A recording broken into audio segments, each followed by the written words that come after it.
Okay, now we are going to start with the second equation of laws of motions, or Newton's second equation, that is called relationship between displacement and time.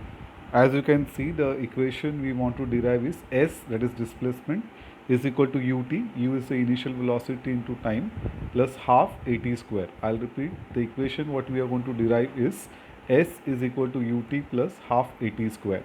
So coming back to the diagram again, as you remember this diagram, if I want to calculate the displacement of the object, the displacement, if I start from here, uh, then, or if I start from E, suppose, then the object is going to go from E, B, D and O. So it's basically a quadrilateral you can talk about.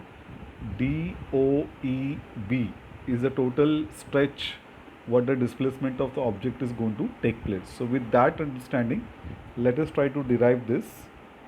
So we know that the area of displacement is nothing but, as we calculated, the area of quadrilateral DOEB from the diagram. So please refer the diagram when you are checking in the textbooks.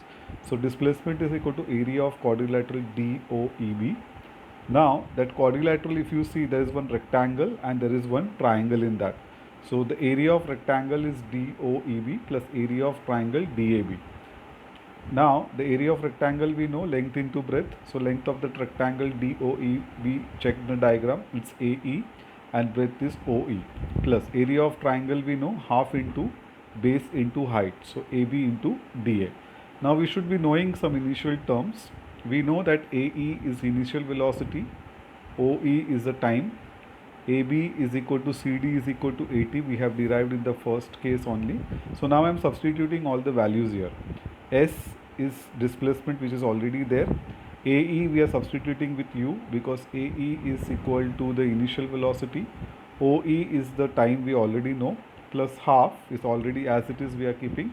AB we know is equal to CD is nothing but A into T, so I am replacing it, and DA is also the time taken, so I am replacing it. So what does it becomes? If I open all these brackets and I come down to this, S will be equal to ut plus half at square, and that is what I wanted the equation is.